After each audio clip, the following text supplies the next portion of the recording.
We have a caller, Mm-hmm. Dr. Madiha. I think I've spoken with her on our Urdu channel. So I asked her to maybe she can come through and maybe come to our English show and maybe share her story. Hi, Dr. Hi, Madiha. hi Hi. Harris. Hi Nuria. Thanks Hi. for having me here. So yeah, we just wanted to. Well, now that you're here, I just wanted to ask you um, just tell us a little bit about your journey, about your story. Who are you? Because I think people love to hear from ex-Muslims, people who used to believe in Islam, and then why they left Islam. What happened? Yeah, sure. So it happened a few years ago. Um, no, sorry about the noise. Okay. So it happened a few years ago. I was going through divorce, and when you want to connect with God when you're going through tough time. So I thought it's high time I should, read Quran and connect with God because I really needed that comfort from God. So I had this 45-minute drive to my work, to my hospital. So I started listening to Urdu translation of Quran on YouTube.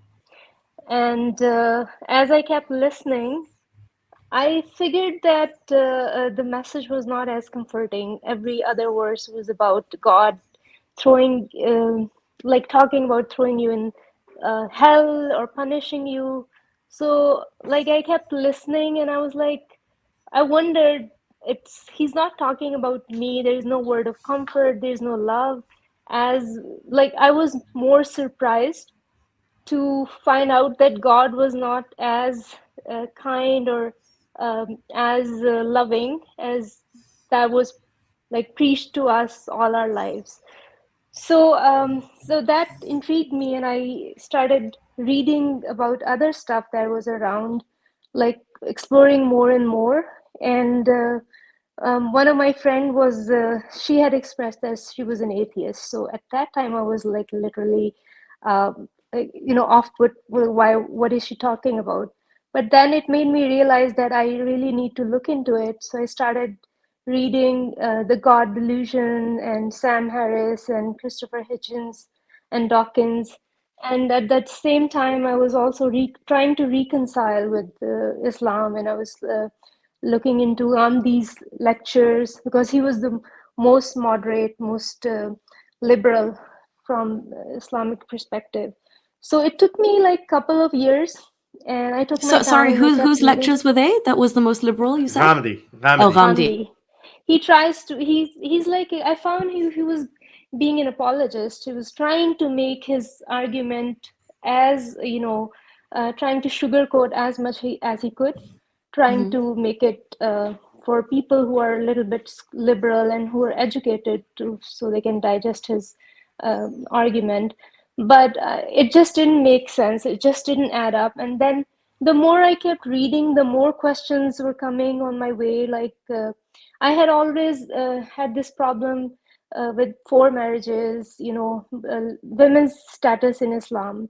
So at the same time, when I was going through tough time, I said, I should really go for Hajj or Umrah. So at that time, since I was living abroad, I didn't have any immediate family, no male member in my family. So I was told that I couldn't go alone. I had to have some, what do you call it, uh, a male member with Mehram. me. Yeah. Mehram, yes, yes. That made me really angry.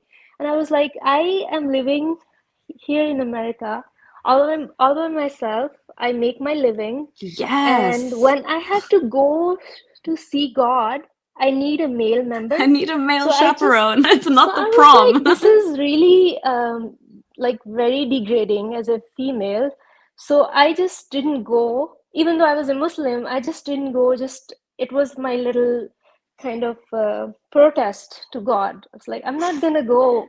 Just taking someone with me as a male when I am living my life. Like God sees me, I'm alone, and he's not coming to my rescue. Yes, And girl. here I have to go like see him with a male member. So I just didn't go. But more and more you read Quran, the more questions were coming. Like then the Prophet's story that he married his adopted son's wife, and a lot of small things. So it like one day I just decided, no, this is it. It just doesn't make any sense. So since 2018, I haven't had any fasting, or I haven't prayed. So also I wanted to tell you that I have two children. So my son, I was Please don't trying give to any teach him. specific information. Yeah. Okay, yeah, Go no. ahead. So I was like trying to force him to read Quran in English, and he also questioned, like, I would rather be an atheist. At that time, I was Muslim, and it really struck me, and I was like really hurt that, oh, my son doesn't want to be, he doesn't want to learn Quran, but I just didn't want to force my children into anything. So I just left him. I was like, okay, like once he becomes a little bit more mature, then I'm gonna, make him read Quran again. But then it happened that I became an atheist. So my daughter, and I I'm want to just gonna say share divine with you. intervention. Yeah, But now, so I'm just gonna now it'll share be you funny. this. It'd be Yeah, so funny if I'm he just gonna says, "Now, share Mom, I want you. to be a Muslim now."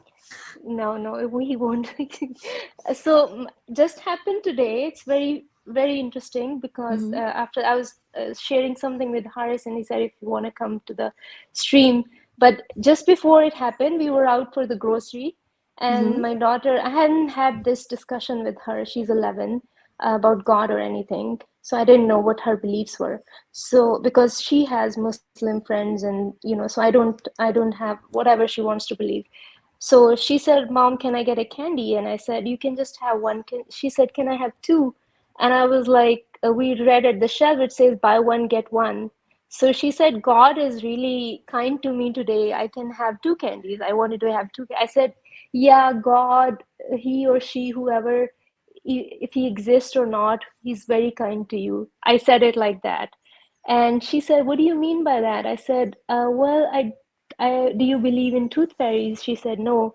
So I said, well, then there is no, like, how do you believe in God? It's the same thing. So that really struck her. So Mom, you don't believe in God? I said, well, there is no evidence. So, I mean, if you don't believe in tooth fairy, there is no way, like you can't prove there is God or not. Can you prove there is tooth fairy? So that's what she said. Oh, so now it makes sense. You didn't want me to fast. I said, yeah, I just didn't.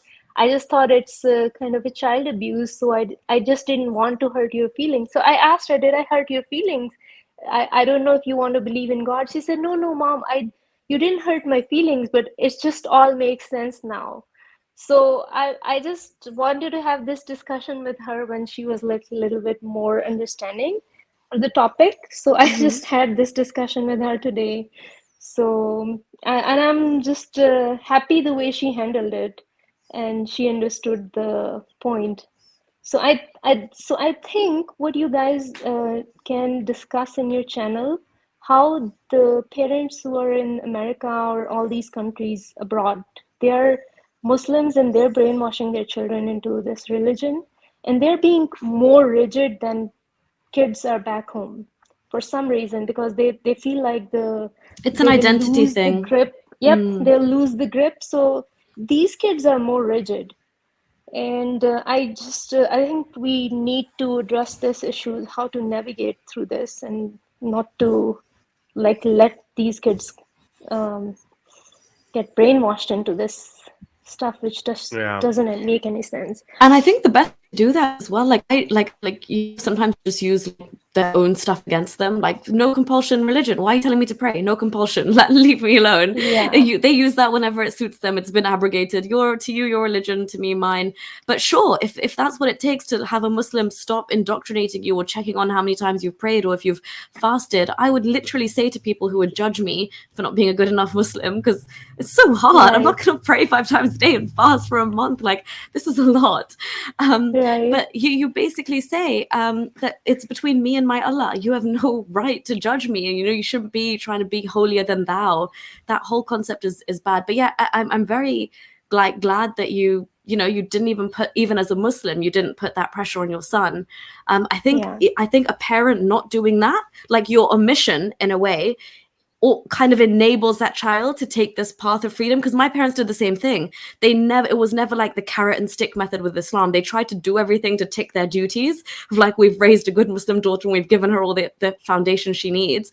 But then they're not sitting here saying, you know, Bita, have you prayed? Have you done this? Because I'd be like, just leave me alone, Dad. Like, it's on me. If I haven't, that's my sin and I'll end up in hell. Like, we won't see each other, sure. But, you know, you're saying that, you know, it wasn't carrot and stick, and her omission is considered as you know, beneficial in a way to beneficial. But so that's the Prophet. That's the same logic Prophet Muhammad used, that her silence is considered her consent. Silence is never even in law. Silence is never considered consent, ever valid. But yeah, no. Did you want to say anything else? Sorry, you've honestly made my day. Like, we get such few women on here, and your story. And I've always wondered, because my grandparents, my family read the Quran in Urdu, and I always have wondered, because I've done it at extent English is enough for me. I was like, is it as bad in Urdu? Like, are they reading this and also thinking, hold on, that's like, as you're saying, as you read it, right, you're like, this is not the Mr. Rahman and Rahim that I've taught about. So the other thing is, I think the parents are scared that the morality comes from the religion, and that's a misconception that needs to be, you know, addressed, that it doesn't. My kids seem to have a better morality than I was, you know, brainwashed as a Muslim, but I feel like their morality is stronger because they're raised in this culture. And we were, you know, they don't judge anybody. We were raised to judge people who are gay. We were raised to judge women who don't wear, you know, full clothes. We were raised to judge everybody. Like, so they're not raised to judge like that, and they actually correct me sometimes, and I learn from them. So, and I feel like every human have their inbuilt moral compass, and their morality kind of revolves around that compass. And you don't need religion. Like, so basically, when you're Muslim, you're doing the right thing because of the greed that you will get rewards in heaven, and you're doing the wrong things like Super out Mario. of fear of punishment. So you're not doing the right thing for the right reason. You're not doing the right thing because that is the right thing to do. You're doing the right thing because you will get some reward for it.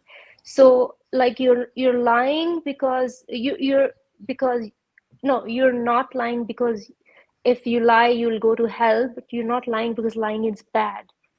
So that is the difference. And a lot of those times you're actually ending up doing bad things because that's what God has ordained to be correct, even though it goes against your own morality. And I never, as a Muslim woman, concept of halal, I was like, I couldn't understand why that happens. I was really trying to be like, Allah, let me level with you. Let me try and get into your head. Why have you chosen this method for us? You're the all-wise, all-knowing. There must be some insane reason behind this. And you realize that goes against every cell in my body to want to carry out halala, but that's what God has ordained.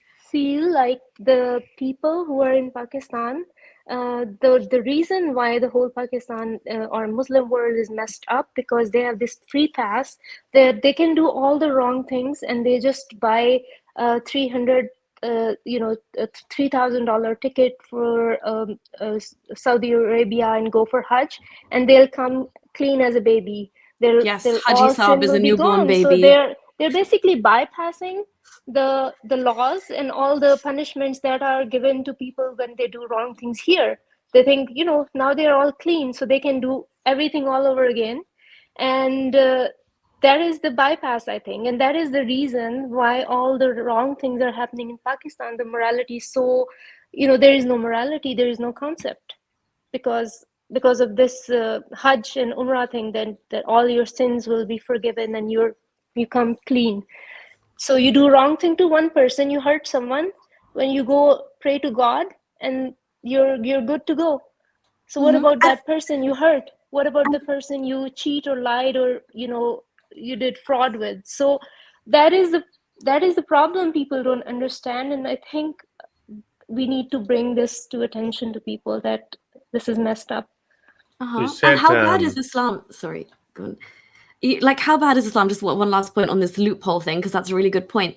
That like certain days fasting in Ramadan, but also in the Hadith it talks about like the day of fasting, which the Prophet saw the Jews doing, and it forgives if you fast on that specific day, which the Prophet used to do pre-Islamically as well. He basically copied that from the Jews, but it says your sins are forgiven for this year and the next year. So you have a get out of jail free card from Islam. You know, you can sin that entire year, but because you fasted on the day of Ashura, I'm good for a year, bro. Like, I can sin as much as I want now and it doesn't count. So it is like you're always in this video game of like, it's like Super Mario. You're banking your rewards for heaven. And as you said, this one-way ticket coming back, shaving your hair off. You're a newborn baby and you're a Haji Saab and you're respected. It doesn't matter if you have sexually molested a child the year before in the madrasa. You're clean in God's eyes. Right. So my daughter asked me today, so Mom, so since you're not a Muslim, so would you let me eat pork? And I said, listen, I was brainwashed into hating pork. So whenever I see pork products, I feel kind of disgusted and nauseated. And it's all about brainwashing. It's not like there's something wrong with the pork. So it's just same way the Hindus are brainwashed into, you know, not eating cow because they think it's sacred. They worship it. So it's all a matter of brainwashing. So I won't stop you if you want to eat it. That's your choice. She said, oh, Mom, actually, I also don't like it because you told me it's not right to eat. I said, yeah, so it's all in the head.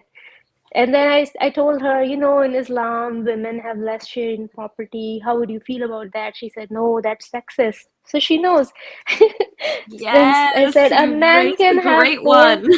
And I said, a man can have 4 wives. And she was telling me, oh, Mom, there's an anime. His name is Ted Tenkins, and he has 3 wives. I didn't know about that. I was like, so how do you feel about that? She said, I think it's weird. So, you know, Yes. so it's like kids have a lot of knowledge. I mean, if they're not brainwashed, Just wanted to raise a couple of points that you Nuria mentioned halala. I think Dr. Medea sent it to me as well. That she was actually asking one of her friends, halala is too derogatory for women. No man is worthy enough to go through this traumatizing process for a woman, or vice versa, I'd say.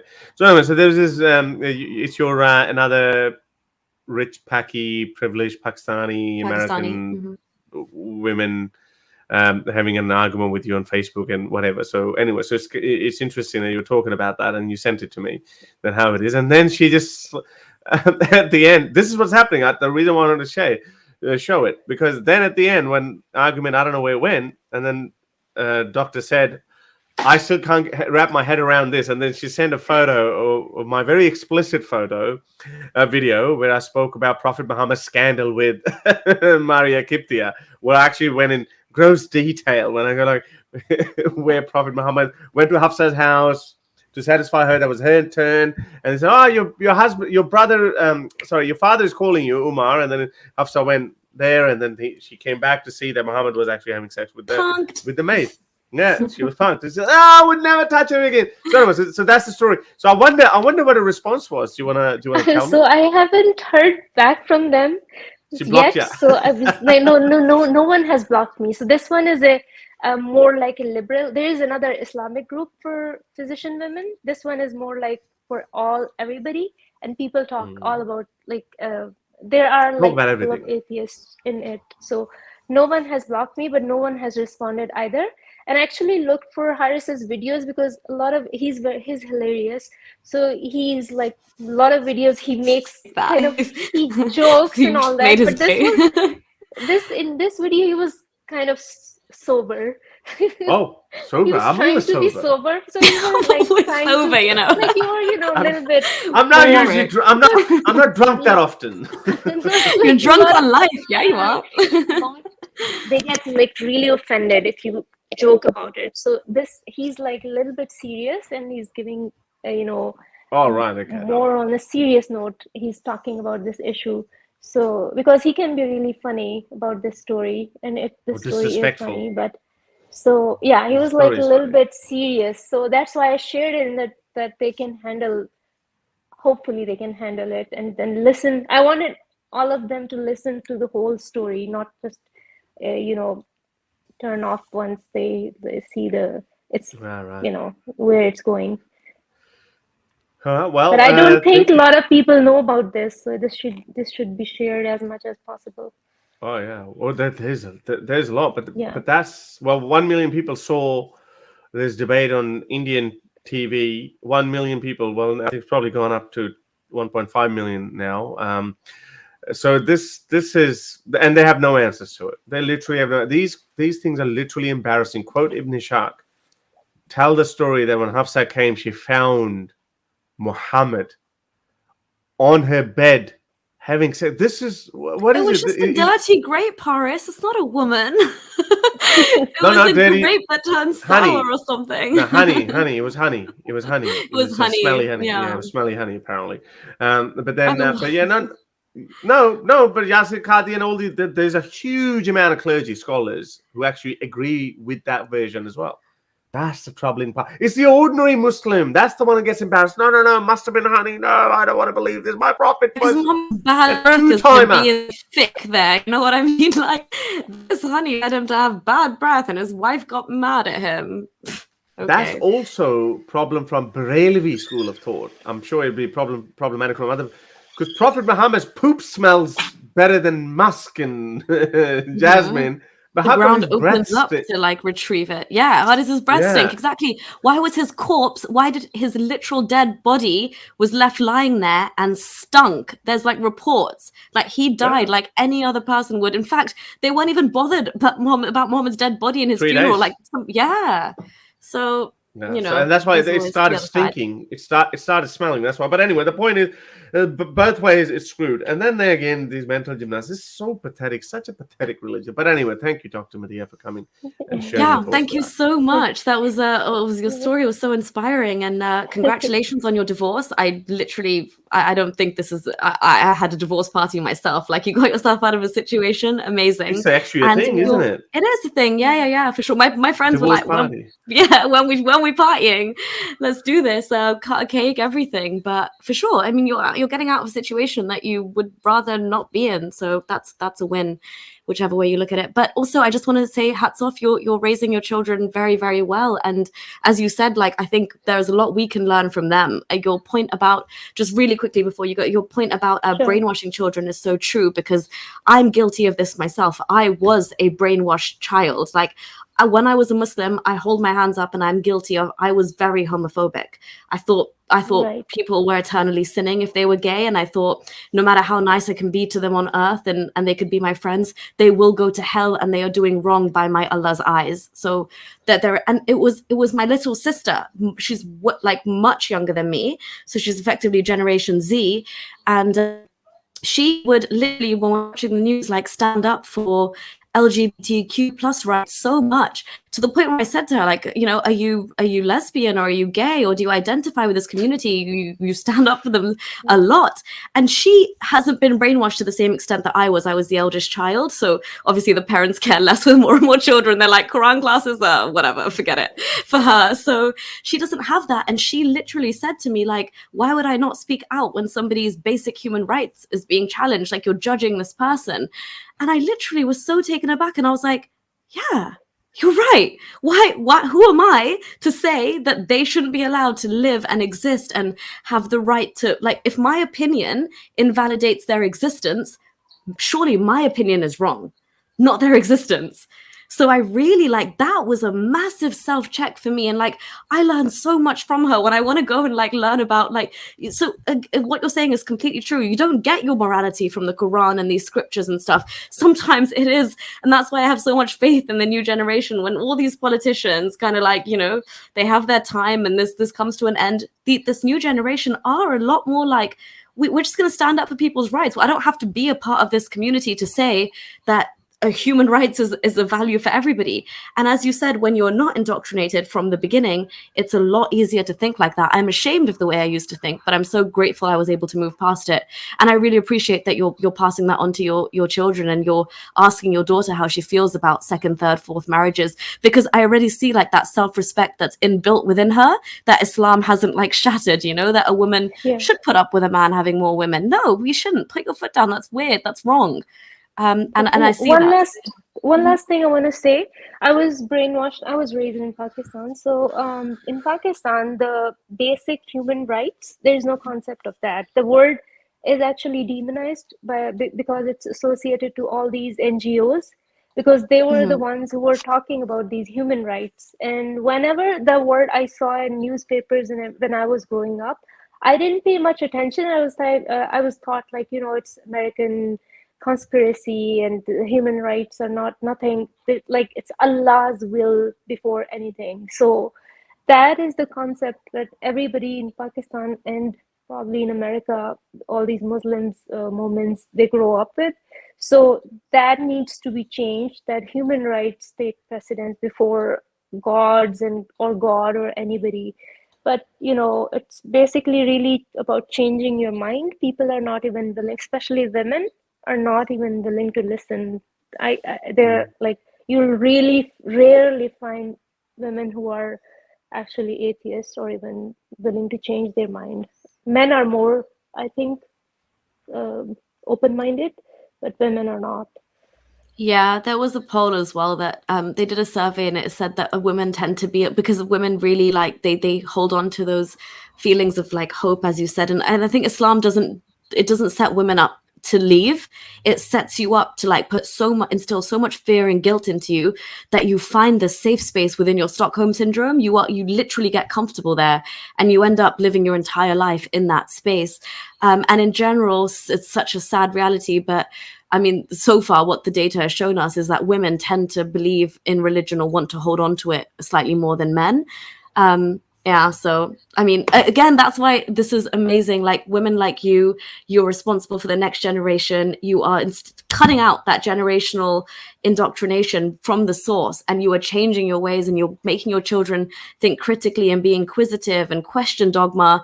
This is women like you, mothers like you are the future. All right. I just wanted to share. Well, thank you very much for coming. And Nuria, I just wanted to share that with you because you said that the question you asked your sister if she was gay or something. Yeah. Have a listen to this. This is not that far-fetched, but it is. You see how religion really clouds your judgment, and how it actually just turns you into a very indecent person unknowingly. Listen to this guy. One of the gay rights activists, Mr. Should I call you Mr? Pepe Julian Onzima. Thank you for coming in. Thank you for Good morning. Morning. Why are you gay? Who says I'm gay? You are gay. Wow, this is how naive you are with religion. You expect someone to be gay if they're defending their rights. That's how clapped religion is. Sorry. I was literally like, why are you speaking on this? Are you one? And she was like, no. Why can I not speak out for people's human rights? And I was like, touche. You go at a girl. Yes. That's one thing, because I am, as you would know, like in Urdu, obviously these topics are really new, and people cringe at homosexuality or whatever. So when I started talking about them, there was an onslaught for the first 6 months or even a year or something that Harris is gay. But they also realized, you know, like maybe 10 years ago I would have been offended. I'm like, nah, man, I'm not. But again, like, do you remember the movie Deuce Bigler, European Gigler? Second one, there was just a funny part where with this guy, he's a homophobe, but he's a gigolo. But then every time, so something happens, some guy gets killed. So what the movie does, like he's always shown in a weird position, where it's like he's just bending over to pick up something, but there's a guy there, so it seems like he's doing. So he's like, no, I'm not gay. When you've I'm not dropped gay. your thigh over your head's just at trouser level. So, but people like us, even though we're not gay, we're like, well, okay, if you want to say that I'm gay, fine, I don't care. It's not an insult to me. So really, so a lot of people, we say that, or people spread out ideas, like, oh, what should I do? Should I just send a photo? Like, should I post photos of me kissing a woman to show them that I'm not gay. Oh, sorry, man, we're not going to do this. It doesn't matter. But anyway, they backed off. But yeah, that's the mentality. When you're clouded by judgment, by religion, that's how you see things. You're talking about gay rights, then you must be gay. But anyway, thank you very much for coming, Doctor. As opposed to Thank you you. can't just genuinely care about someone's rights in existence. What the hell? Exactly. We're so messed up. With that, and that's another part where they say, well, we're talking about ex-Muslim. Why are you speaking against Islam? You must be getting paid from the Zionists or Hindus or whatever. You must be. I mean, why would you speak against it otherwise? Maybe because I don't like it. So Yes. I get it. Biatch, I'll do it for free. To help me produce more videos like these, support me on Patreon or PayPal.